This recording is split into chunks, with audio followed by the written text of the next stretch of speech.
Shalom, friends. Very warm welcome this evening for this wonderful shiur. We are in a very exciting portion, and warm welcome to all of you all. I just want to mention that we've had uh, a death of Sonia's uncle, so keep him in your prayers. And we just want to dedicate this shiur to him. I never knew the person, but yes, he was very close to the family. Uh, Keep him in your prayers, and also for Ezekiel, who is Susie and John's nephew, who's been rushed to hospital right now for appendix operation. So keep him in also in prayers. Dedicate this time, and also for those who had their birthdays and anniversaries, which I don't know about, anything special in your life, dedicate it to God, and let this time be special. Okay, so we are in Parsha Devarim, and this is the last of the five Chumash, five books of the Torah, and we finally entered into now that space that it's about re-giving and reinitiating and recommemorating the Torah and all God is doing with the house of Israel. So turn with me to the first chapter of Devarim, book of Deuteronomy, and we're going to read from chapter 1. I uh, put a heading to today's shiur as godliness versus religion. And it's something that really spoke to me when I was studying. It's something that I was really fascinated with because I realized that godliness has got nothing to do with religion. Okay. And now, after studying the Torah, after so long a time and so many years, I've realized that everything that God is doing and everything that we read in the Torah, in the Tanakh, in the Old Testament, coming even into the Brit Chadasha and the New Testament, it's all covered by covenant. There is nothing, not a word, not a dot, nothing mentioned in the scriptures that is not covered in covenant. One second, let me just close this door. Otherwise, these people are going to keep talking too loudly. Okay, so nothing is covered out of covenant. This gives us a very deeper and a very different understanding of all that we're doing, learning the Torah. Now, someone can come from the nations and just learn the Torah and learn the scriptures and talk about what God done and this and what He's going to do and go to New Testament and what's going to happen in the future and all these things. That's very good. But if they do not understand what it means for God and me and you to operate within covenant, then we're completely missing the point. Okay, God created everything. God pulled Abraham out from the nations. He separated him. God created Yitzhak and Yaakov, and God created the Jewish people. God sent them to Egypt. God pulled them out with a strong hand through grace. He said, I'm creating a people. God brought them to Har Sinai. God gave them the Torah. God took them 40 years roaming in the wilderness. God brought them into the land. God made a covenant with them. God wants them to be a nation of priests and high priests and a nation and a Goy Kadosh, a holy nation. And God is going to complete the span. There is no involvement with man achieving anything in the Bible or in the scripture. So we see that in order for us to operate in relationship with God, we have to be in covenant. Point number one. God is not going to work outside the parameters of covenant. And this is exactly, if you'll understand this, you will understand from Bereshit verse 1 till the last chapter of the Tanakh or the Brit Chadasha that every word is got to do with covenant. Therefore, there are rules and regulations and commandments and chukim and all applied within the context of the covenant. Very important. Now, what is godliness and what is religion? To answer this, even Moshe Rabbeinu struggled tremendously for 40 years in the desert with the children of Israel.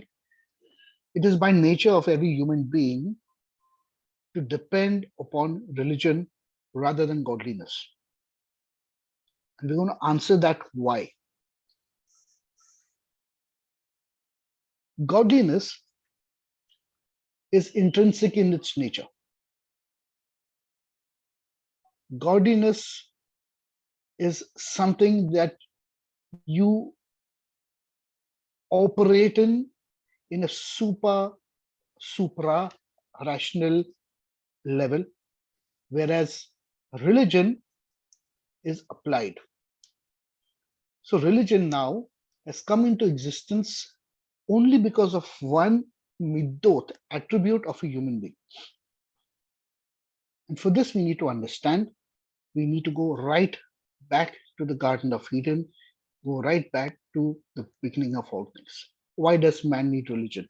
Man needs religion, and he needs rules, and he needs regulations, and he needs salient features of things around him, because man has this one thing inside of him which he can never ever get rid of, is shame and fear. Therefore, he needs protection. But how did we come to this point of shame and fear and protection? Why do I need protection? If I'm a bold person and open, I'm not going to worry about every single thing in life. I don't need that much of protection. But if I'm scared, if I've got something to hide, if there's tremendous amount of shame, if there's tremendous amount of fear inside of me, I'm going to set myself within rules and parameters. Who can come close? Who cannot come close? Where do I need to go? Write this down, adjudicate this, agreement with this, register that. It's all, it's all a reflection on the state of man. So is his relationship with God. So man can think that he knows God, he has a tremendous understanding of God, and he's very, holy, and he's segregated himself in life, and all these things. But truly, it is all something that man creates around him, and he puts these parameters, okay, and he makes this religiosity around him, and he says, yes, I am a holy person, or I'm a religious person, because of fear of the unknown, fear of death, fear of shame, fear of circumstances, and fear and shame of a whole lot of things. This is his resort. So man tends to cover himself with religion in the name of God, because he needs to feel safe, he needs to feel protected. But I want you all to now understand that the root of all of this goes back to Gan Eden, where fear and shame came about with the original sin. And because of that fear and sin, now man is dabbling in this level of forming. So therefore, everything that man does needs structure, it needs uh, institutionalization, structure, form, and that's where he feels protected, he feels safe. If you're reading the Torah correctly, and if you're reading the scripture correctly, all this is not required in relationship with God. What is required is a simple thing called godliness, which is translated in our New Testament or in the scriptures as this word called chassidut, comes from the word chesed, which is kindness. Point number one, I have to understand that God has tremendous amount of kindness, far beyond our understanding and what we can recollect in our lives. God has tremendous amount of kindness for everything in creation. I have to latch into that kindness and think, Lord, I am alive, I'm functioning, and I'm doing things because of kindness. Therefore, I will practice a level of kindness, and that's chassidut. When I start practicing that kindness, I'm kind to everybody else. I keep myself uh, separated. I keep myself holy, pure, all these things only because I am in covenant and I understand chassidut, godliness with God, and I know God on a different level. I do not need rules, dogmas, uh, uh, things to tell me how to live, where, agreements. No, that is all a level of that I'm still living in fear and shame of my life. So let's go back to the beginning now. Let's go back to the beginning. Religion is a product, okay, that has come about because it's a fall of man. Now, Adam and Hawa, they were operating on a unilateral level of pure, superb knowing and supra rational uh, level of knowing God. They were operating in the level of absolute truth. Long before they sinned, long before Hawa actually went and took that apple and shared it with her husband, she and he were getting attracted not to the supra rational side and that absolute level they were walking in. They were unexposed to apparent and relative truth. They were walking in absolute truth. So when they started dabbling in sensory perception and sensation, and she saw with the eyes that the fruit was good to eat, she got attracted, she looked out, and then they went down this level of sensory and sensationalism. They started, uh, uh,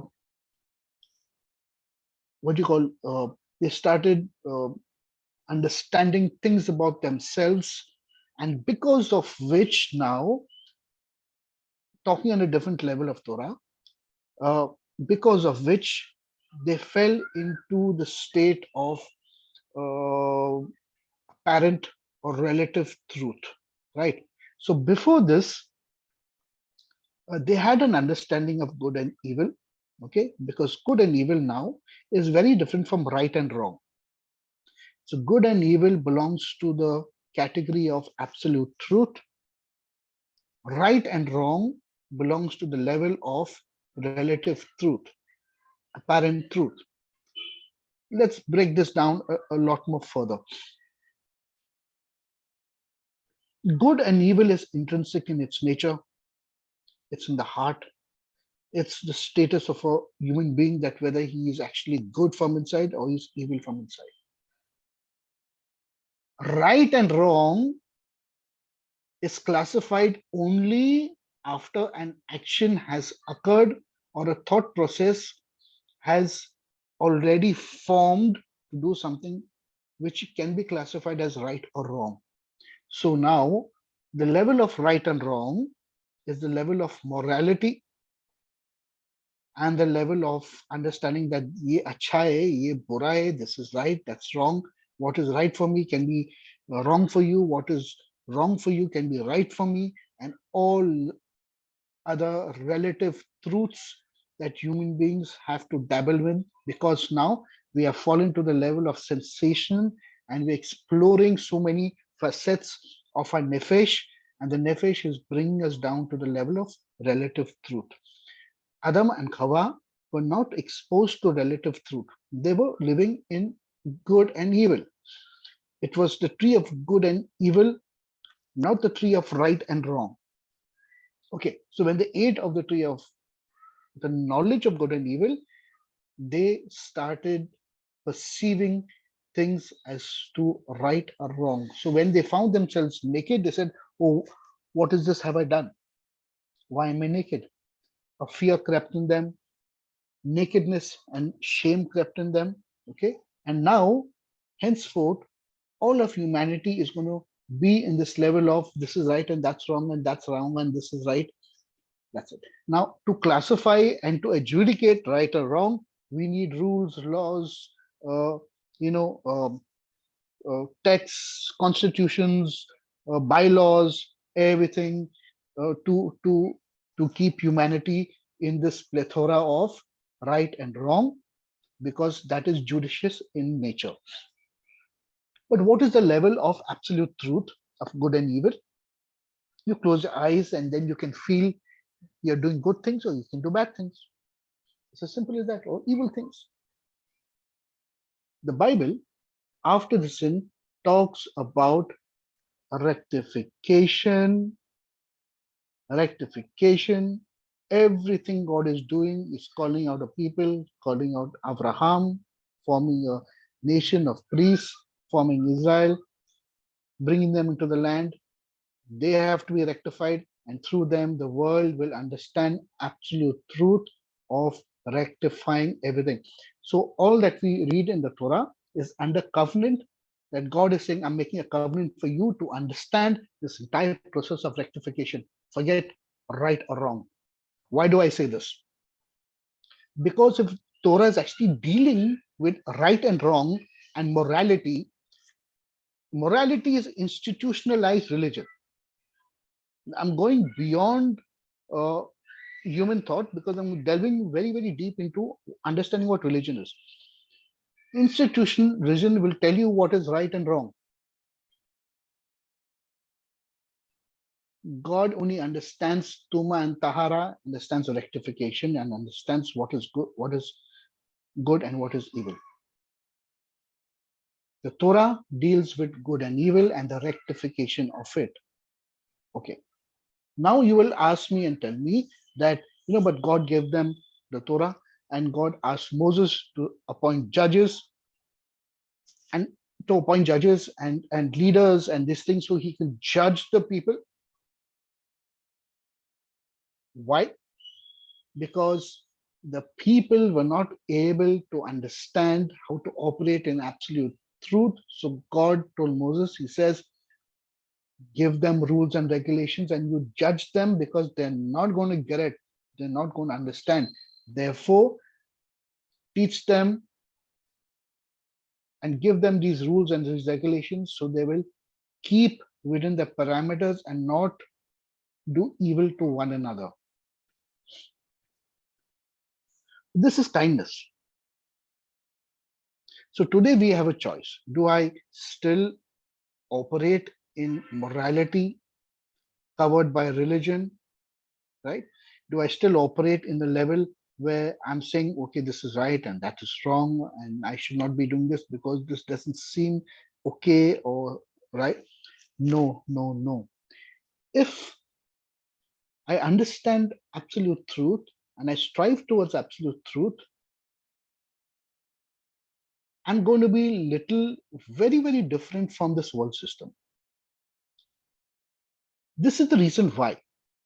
In covenant, God told Israel, you take 12,000 from each tribe, you form an army of 1,44,000 and go and destroy the Amalekites and the Jebusites and the Girgashites and destroy Og, king of Bashan, and Og of Seir, and all. Destroy them, kill them. Do not even spare man, woman, cattle, beast, slay every. If that was operating in right or wrong, then it's right and wrong. So how can God ask Israel to operate in the level of right and wrong? He's not. You see, when you're in covenant with God, God made a covenant to Israel, and He was expecting them to walk in absolute truth. Listen to me, follow my advice, and that's it. That is it. Don't make it a moral issue. Don't say this is right or wrong. Pinchas went and he stewed Cosby and this one in front of everybody. He murdered them. Right or wrong? In the eyes of everybody, this is wrong. How can this be? Right or wrong? But in God's side, this is not. So we're always going to struggle, and the children of Israel struggle between morality. But God and the Torah is about rectification and absolute truth, right? So just to get this out of the way, now, Adam, uh, this world, morality is required because we lost the level of understanding the rational and the super rational spiritual level of walking in absolute truth. The moral faculty of Adam kick-started when he fell and he understood that I am now in shame, I am naked, and there's fear and a whole lot of things that happened, right? So now this level of knowing has fallen to the level of sensation. This is why I keep telling people all over, be careful if you are even hitting any kind of sensation or nefesh behavior, jumping around, working in all those levels around in your congregations.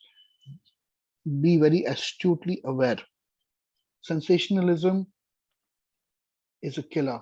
It will take you away from actual truth. Okay. So Adam's fall is a relationship between intellectualism, sensationalism, and moral faculty.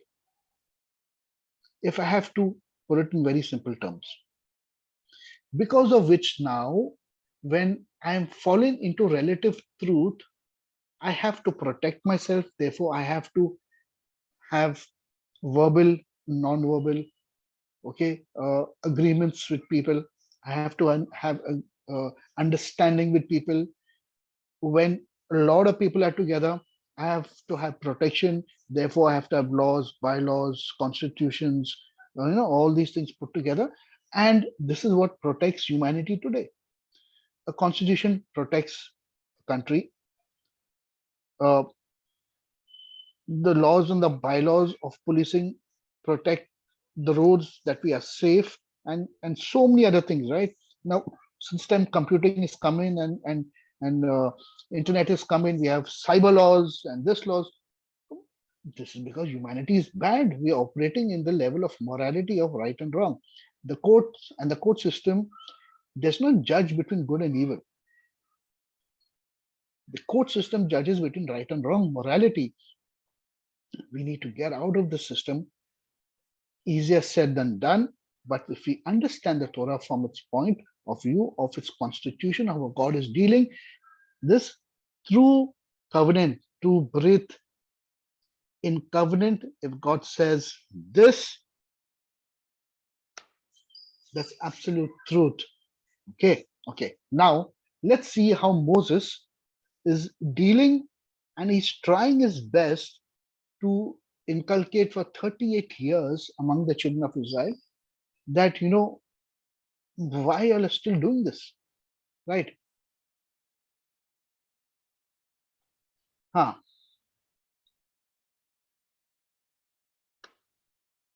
Okay, turn with me to chapter 1. This is chapter 1 of the book of Deuteronomy, Devarim, and we'll read. It says over there, and it says, Ele hadevarim asher diber Moshe el chol Israel be'ver hayarden bamidbar be'araba mulsuf bain paran ubain tofel ulavan ve'chazarut v'dai zahav. And these words Moses spoke to all of Israel across the Jordan, in the wilderness, in the plain opposite the sea. No, these are many places that are mentioned over there.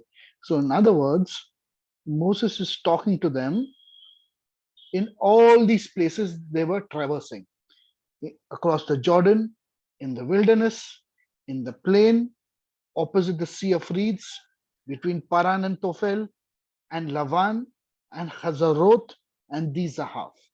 So these are the places that Moses was constantly telling them this. Okay, what was Moses saying?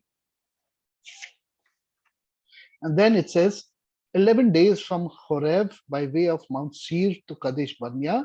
It was in the 40th year, in the 11th month, in the first day of the month.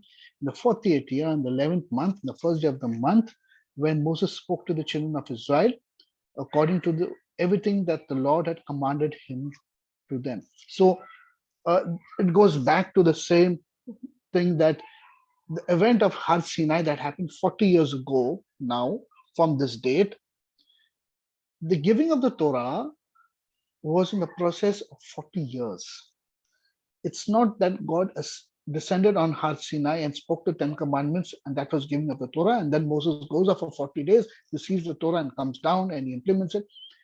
The process of taking the Torah, Kabbalat Torah, receiving of the Torah, applying it in your lives, learning it, internalizing it, understanding it, took a process of 40 years till that generation died and went, never got it. A new generation came up. And Moses has to reintroduce everything to them in this new generation.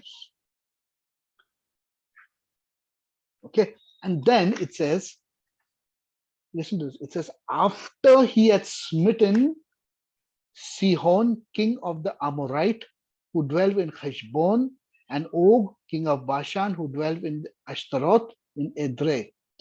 On the other side of the Jordan, in the land of Moab, Moses began clarifying this teaching, this Torah. Okay, I keep saying this all the time. The Torah is not written in chronological order, because the story of Sion, of Og, and Ashtaroth and Amorite comes in chapter 2 of Devarim, not chapter 1, where he goes and he sends a messenger to Og and to Bashan and to this, and then they have a war and they fight and they overcome. That's in chapter 2. But here, he's saying something else. So that's why I'm saying the Torah is not written in chronological order. Please make a note of this. And this is what Moses said to them in all these places, and he instructed them, saying, the Lord our God spoke to us in Horeb. Okay, Adonai Elohenu diber alenu bechorev lemor rav lechem shevet behar hadze. The Lord your God spoke to us in Horeb, saying, you have had too much dwelling by this mountain. You have been here for too long. What does God mean by that? What does God mean by that? When did they leave Sinai?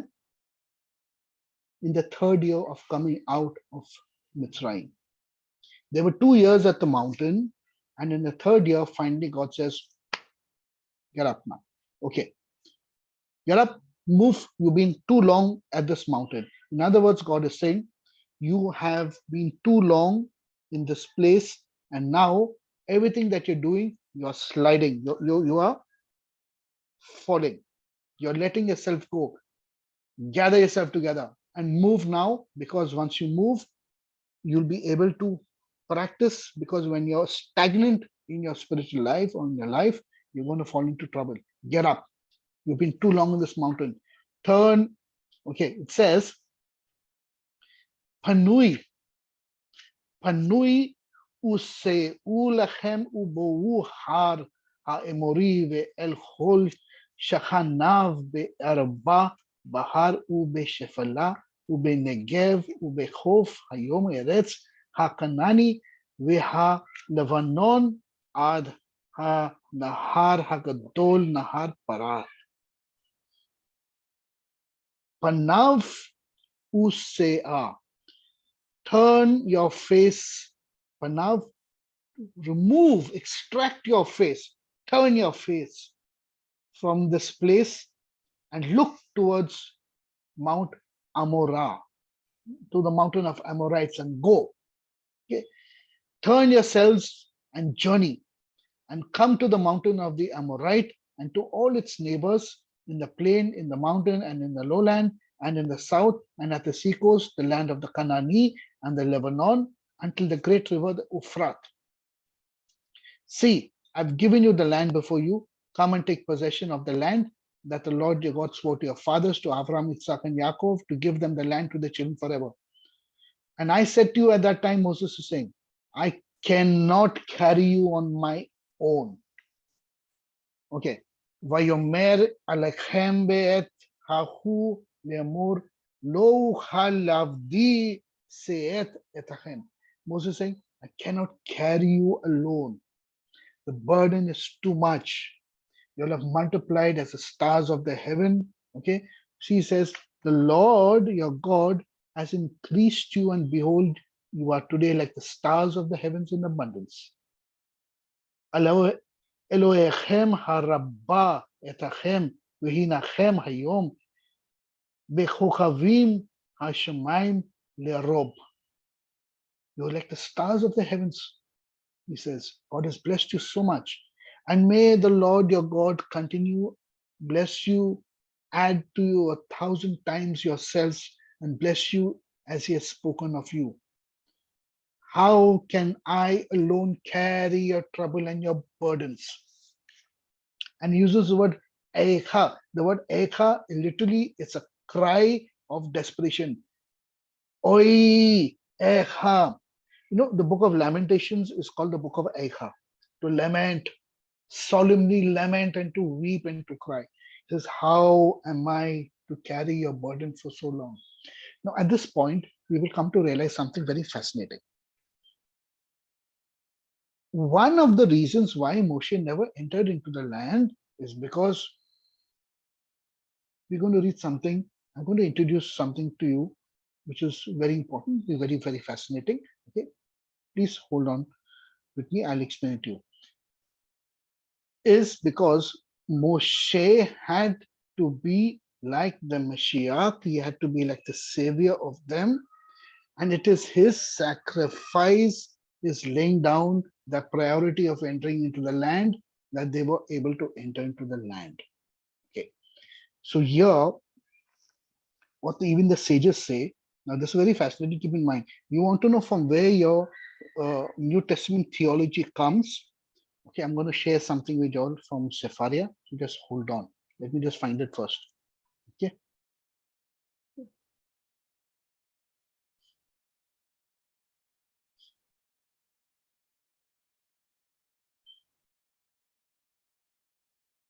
If I can find it, Sepharia. Okay. Talmud, I'll go to Moed Katan and I'll go to 28b and see what it says. 28b was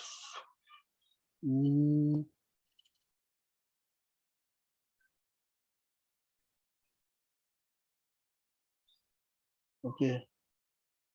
In 28b,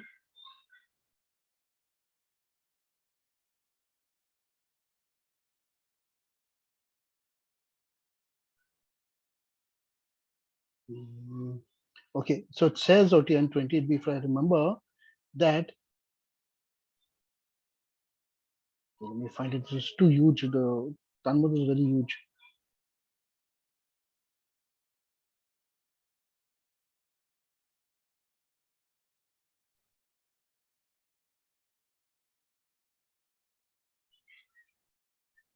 Okay, one second. I'll explain it to you. Let me find it from. It says that why does the portion of the para aduma come immediately after Miriam dies and they all cried out for water? It says because that a righteous person atones for the people as a whole. Okay, the death of a righteous person atones for the people.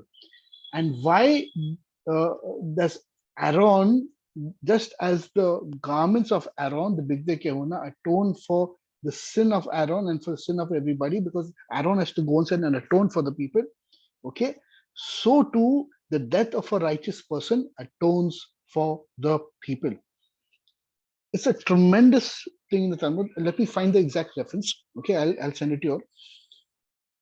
Moshe is in this spot right now. Okay, he's struggling with God on a very personal level because for 48 years he was trying to teach the people, okay, Tuma and Tahara, and to walk in a level of understanding good and evil, absolute truth, right?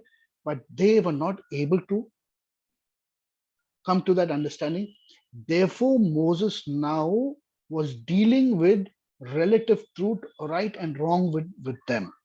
This is basically what happened. And that fell, and that came into parameters and rules and regulations and so many things put together. And that became very redundant. Now comes Yeshua in the New Testament and he says, you Pharisees, he says, why do you all make things so redundant and so huge and so cumbersome for people? Don't you understand this? And then he says, I'm not of this world. My kingdom is not of this world. Because Yeshua is operating in absolute truth while everybody else is operating in relative truth. There is no morality in the Bible. Please understand this. If you're reading the Torah in the right way, there is no right or wrong, there is no morality.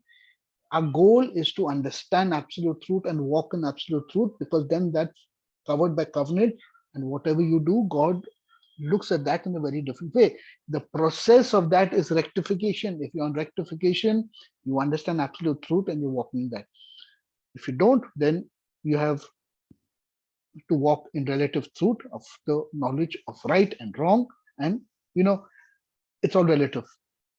What feels good to me, what is great to me, okay, what is right for me, it can be absolutely wrong for you, depending on the culture, where we are born, which country we are in, what is the laws of this country, in that country.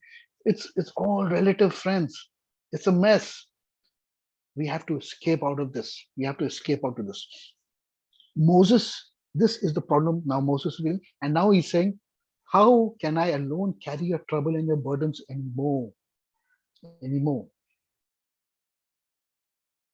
And Moses now knows, he says, because God has told him, he said, the time has come, Moses, out.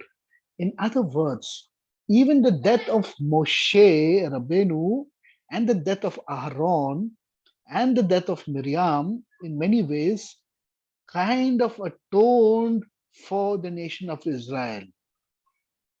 And this, I'm not saying this is what the Torah is saying. This is what even the Talmud and the sages of Israel say the same thing. So why do people have a problem that understanding that, okay, one person can atone, the death of one person can atone for other people?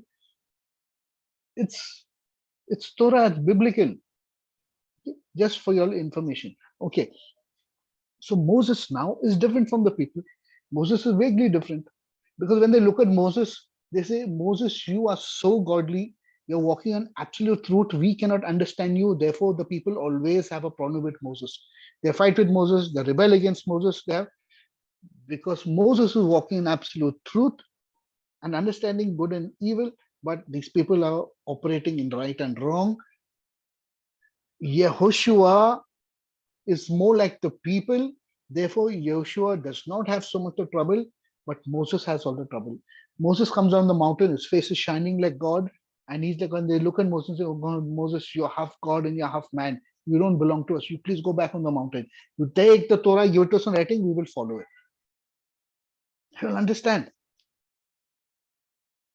So Moses always had this uh, relationship with them that was conflicting. Okay. And Moses tried for 40 years, didn't succeed. And even till today, there is a difference between godliness and religion. So let's look at religion and the morality. Now, we've grown up in a setting of our congregations and our churches and our traditional churches, and we've grown up with our parents saying this is right and this is wrong. You do this, and you do the wrong thing, and God is going to punish you. You do the right thing, God is going to bless you. And I want you to understand, if you still want to operate on that level, you'll have achieved nothing in life. No spiritual value to you. You're just as good as Moses and the children of Israel 40 years in Bamidbar. And this is what Rav Shaul is saying in the New Testament. He says, the old Torah or the Old Testament was like a schoolmaster. He was telling me what is right or wrong in the book of Corinthians and book of Romans. He says, for the law and the Torah and the instructions were given to those who were essentially evil. If you're good, you do not need so many rules and regulations and laws. You only need rules and regulation laws when you're bad. If the world is bad, I need police, I need laws, I need cyber laws, I need this laws. It's going to protect me. But if there are good people out there, I do not need so many laws. Are you all understanding this?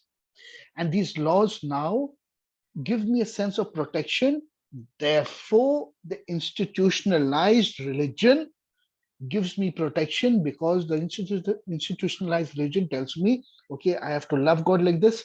This is what I have to do. I have to do charity, and I have to fast for 40 days, and I have to hold this and do this and do this. It gives me a sense of purpose. It gives me a sense of sanity. If I break that sanity out of me, my soul is left in chaos. I'm going to go mad, crazy. So if I leave this place, where do I go? If I leave Mitzrayim, this constriction that I'm in religion, it's not, where do I go? I have to move from religion to godliness. And godliness breaks the fetters of all religion, breaks the fetters. God spoke 10 words on Mount Sinai, and those 10 words are God's heart. He was just telling them, I am the Lord your God, brought you out to Egypt. Keep my Shabbat, honor your mother and father, because just as I have created everything, your parents have created you. Give them that honor. Simple. It's nothing difficult. Okay. Then the first five are God.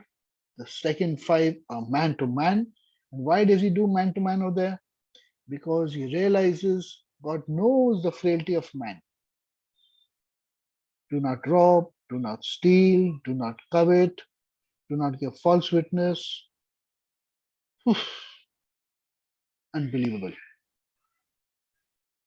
But why did he give this? He gave this because he knew that man is not going to be able to get himself out of this religious spirit, or this structure that he is evolved out of. Okay, now let's keep reading. Okay. How can I alone carry your trouble and your burdens and your quarrels? Provide yourselves men who are wise and understanding and well known to your tribes, and I shall appoint them as your heads. And you answered me and said, this thing that you have proposed to me is good. Who's doing this? Moses and the leaders. So I took the heads of your tribes, men who were wise and well known, and appointed them as heads over you, leaders of thousands, leaders of hundreds, leaders of fifties, and leaders of tens, and officers for your tribes. And I commanded your judges at that time, saying, listen among your brothers. Bayet hahu le'emor shma ben akichem u mishpatchem tzedek ben ish u ben akiv u ben geru. Listen among your brothers, listen to your brothers, and judge righteously between a man and his brother and his ger and the sojourner among you. It is to clarify and to rectify a soul, not tell a person that you are right or you are wrong. It is to clarify and to interpret God's fabric for creation, saying, this has come from you, from your evil side of you, rectify it. You, if you'll understand this, you'll be two are not going to fight. So we have to go much bigger above than this right or wrong. Look at right or wrong in your lives, friends, and understand, why do I classify this as right and this is wrong?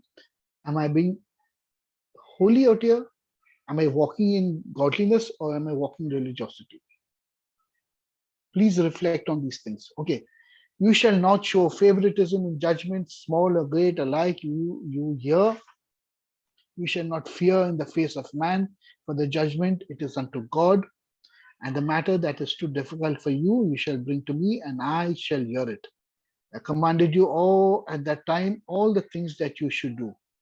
Then he gives this thing. He says, we journeyed from Horeb, and we went through the entire great, awesome wilderness that you saw, and the mountain of Amori, and he gives us this entire story of everything, only to make them realize that I was trying to teach all godliness, right?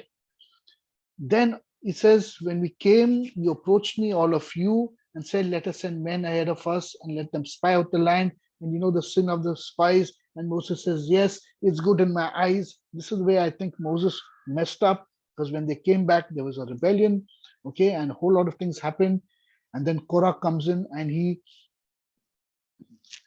finds weakness in Moses, and then Korah takes opportunity, and that rebellion happens. A whole lot of stuff happens out here because people are still thinking in the level of religiosity. We have to understand, be very careful. Okay, now, intellectual capacity of a human being that comes from his cognitive processes has to be elevated to a great level to know the Lord your God, to understand his ways. What did Moses ask God? He says, Lord, show me your ways that I may understand you, I may know you. Right? God showed him. This is our prayer too. The sad thing today is that we're trying to experience God, not try to know him. We have to shift from experiencing God to knowing him. Right? Once we know him, God can give us experiences of whatever he wants on an intellectual level. The greatest joy one has is when somebody knows. It's like when you find something and you discover something, and you realize, oh wow, what a beautiful thing this is. Your joy is in knowing something. And then your full body follows suit. Your body gets warm in that joy, in that discovery, because you know. It's the same thing with God. You find God, you find him, and you know him. It gives you simcha, it gives you sason, it gives you great joy. Any experience without rational thinking from your head and below is very, very dangerous. This is what they were doing at Har Sinai. They came out of its Mitzrayim, and they were not able to know God rationally. They made the golden calf, and they were sensationally trying to experience something within Nefesh. And they were dancing around the golden calf and doing trance dances and all that stuff which was happening. And they were corrupting themselves. And this, see, the intention was good. It was not that the intention was bad. They bowed down towards it, and they said, this is the, this is, they said, this is Yud-Heh-Vaveh who brought us out of Egypt. And they ascribed it to the golden calf. This is what they done. The intentions were good, but they never understood that sensory perception is going to take them way below, as in the Garden of Eden. And they danced around, they sang, they done all that stuff only to bring sensation and the perception of sensationalism in their soul. And that corrupted them further. God got very angry. God said, this is the wrong path. This is what I'm trying to remove from you all, and this is what you all are doing. Moses comes down, he goes, all that is happening. So my point today is, reflect on our lives. Understand, am I completely religious in my outlook? Or am I pursuing godliness? Am I praying to God all the time for experience? Or am I praying to God for joy in knowing him? Good and evil is intrinsic in me. Right and wrong can only be classified once I commit in doing something. It's application. You getting my point? Start shifting and looking at the inner portion of you and say, is my thought good or is my thought evil? If my thought is good from here, then I will do things that are essentially good and appreciated in the sight of God and man. Man should not have the chance to tell me, okay, this decision made was right or wrong. You may get people always going against you, like they went against Moses, but that's the way of the world. But in the sight of God, you would have made a good decision, not an evil decision, and you've been walking in absolute truth, right? Let's strive to remove the concept of morality. The Bible has no morality at all in it, because the morality is given to us to keep ourselves in check. Actually, morality is a saving grace. That if I'm totally evil and I only know how to do evil, I can somebody can train me in morality. This is right and this is wrong. Don't do this, you'll get punished, and this and this and this. I need morality. And then comes along religious people who tells me, you're a bad person, you're a sinner, you need to commit, you need to give your life to God, you need to do this. Okay, so now I progress. Agreed. Okay, totally evil. I've been brought to a level of understanding, okay, right and wrong. Okay, don't do it. I abstain. I'm mature enough. Okay, abstain. Then I say, I've done so much evil in my life. Let me ask God for forgiveness. Then I go to a different step of religiosity, which tells me, I'm bound by these rules and regulations and structures. Oh, great. But when are we going to get out of religiosity also? It's when I jump to the level of godliness. And the level of godliness now is when you rectify, when you're able to bring the good spruce out of you like a river, flowing out of a river, out of you. Okay, where the evil inclination is being subdued, it's been kept under control, and the good inclination now shines like a bright star inside of you. Then you're not operating in right or wrong, you're operating in the level of rectification, my friends. So the answer to everything is rectification. God, from beginning to end, is only trying to rectify, not teach people right or wrong. That's not it. I hope we are able to understand this. I hope we are able to bring this. Now we can go to everything in Pasha Devarim and see what Moses says out here. Let me read this. Okay, so they can come to Moses and say, okay, let us send men ahead of us and let them spy out the land and bring word back to us, the road on which we should ascend and the cities to which we should use. And then see what Moses says out here. He says, Vayotav be'enai hadevan. And this matter was good in my eyes. He never said this matter is correct or right in my eyes. He says, use the word tov, Vayitov. He said, this matter is good in my eyes. So I took from you 12 men, one man for each tribe. They turned and ascended the mountains and came until the valley of Escol and spied it out.